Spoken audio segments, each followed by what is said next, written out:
আসসালামু আলাইকুম ওয়া রাহমাতুল্লাহি ওয়া বারাকাতুহু। বন্ধুরা, তো দেখো দেখো, আল্লাহ আল্লাহ আল্লাহ আল্লাহ গো এত এত এত জোরে কেন? আল্লাহ আল্লাহ,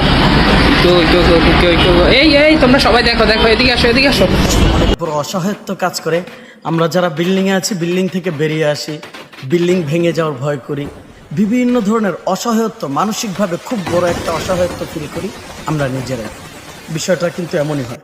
আসলে এটা অনেক বিজ্ঞানিকরা বলে এটা আসলে প্রাকৃতিক একটা চাপ, এটা অনেকে বলে।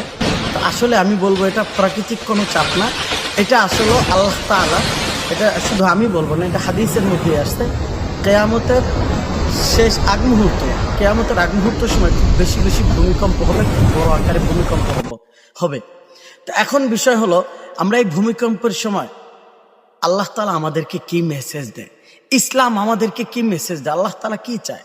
আল্লাহ তাআলা বলতেছে, বোঝাতে চায় যে তোমরা যে পাপের মধ্যে আছো, তোমরা যে খারাপের মধ্যে আছো, সেটা থেকে ফিরে আসো। কারণ কেয়ামত খুব নিকটেই চলে আসছে। এই জন্য আমাদেরকে কেয়ামতের আগ মুহূর্ত সময় প্রস্তুতি নিতে হবে।